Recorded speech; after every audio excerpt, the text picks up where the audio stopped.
सोमवार की रात 10:30 बजे गाजियाबाद के विजयनगर में पत्रकार विक्रम जोशी अपनी 2 बेटियों के साथ घर जा रहे थे। उनकी मोटरसाइकिल को अचानक कुछ लोग घेर लेते हैं। वो घर से थोड़ी दूर पर ही थे जब मोटरसाइकिल अचानक रुकती है। हमलावर पत्रकार विक्रम जोशी को बाइक से खींचकर उतारते हैं और पीटने लगते हैं। उनकी 2 बेटियां घबराकर जान बचाने के लिए भागती हैं। हमलावर विक्रम को खींचकर कार के पास खूब पीटते हैं और फिर बेटियों के सामने ही पिता को हमलावर गोली मारकर भाग जाते हैं।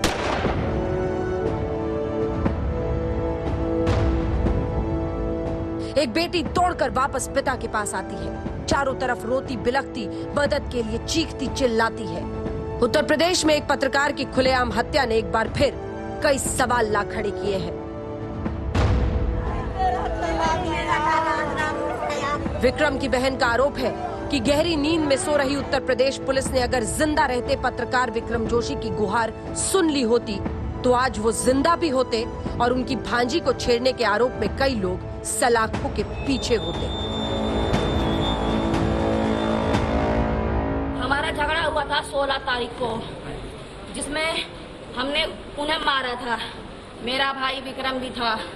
वो लड़के कमेंट कर रहे थे, गंदी गंदी गाली दे रहे थे। किसको कमेंट कर रहे थे? हमारे बच्चों को कमेंट कर रहे थे। और लड़कियां भी थी? नई लड़की नहीं थी मेरी, लेकिन वो गाली दे रहे थे गंदी गंदी। और वो ऐसे खड़े थे, मैं ऐसे खड़ी थी, मैं ऊपर थी। मेरे भांजे अभिषेक ने मेरे को फोन करा। मैंने कहा बेटा तू चिंता मत करे, मैं अभी 1 मिनट में नीचे आई। मैं नीचे गई अपने घर के बाहर।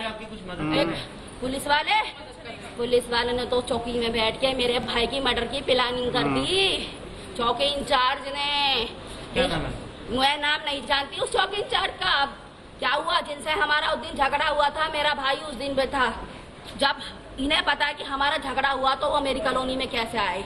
ठीक है, वो आए, उन्होंने सामान लगा रखा था। बुला लो अधिकारियों को, फैसला चाहिए, फैसला। सब जाएंगे। मेरे भाई को मार दिया चौकी इंचार्ज ने, कोई कार्रवाई नहीं करी। प्लानिंग कर दी, सारी प्लानिंग कर दी। ये गुस्सा उस बहन का है जिसने पुलिस की लापरवाही अपनी आंखों से देखी, जिसने अपने भाई को खोया। वो बार बार कह रही है कि विक्रम जोशी ने भांजी से छेड़छाड़ की शिकायत पुलिस से की थी। इसी का बदला बदमाशों ने लिया। पूरे दिन अस्पताल में जिंदगी और मौत की जंग लड़ने के बाद विक्रम जोशी की कल रात अस्पताल में मौत हो गई। उसकी मौत से परिवार में जबरदस्त गुस्सा है। वो हर हाल में हत्यारे की मौत चाहते हैं। मुझे कमालू के लड़के की गर्दन चाहिए। बुला लो अधिकारियों को, फैसला चाहिए, फैसला।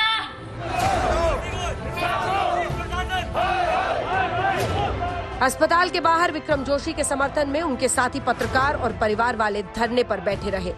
पुलिस ने रातों रात अब 9 लोगों को हिरासत में लिया है। कुल 9 अभियुक्त हम लोगों ने पूरी रात भर में गिरफ्तार किए, जिसमें से जो मुख्य अभियुक्त छोटू था और रवि थे। ये जो 2 मेन थे, रवि जिसने प्लानिंग की थी और छोटू जिसने गोली चलाई थी, दोनों को भी गिरफ्तार किया गया। इस बीच उत्तर प्रदेश की योगी आदित्यनाथ सरकार पर चौतरफा राजनीतिक हमला हो रहा है। राहुल गांधी ने लिखा, अपनी भांजी के साथ छेड़छाड़ का विरोध करने पर पत्रकार विक्रम जोशी की हत्या कर दी गई। शोकग्रस्त परिवार को मेरी सांत्वना। वादा था राम राज का, दे दिया गुंडा राज।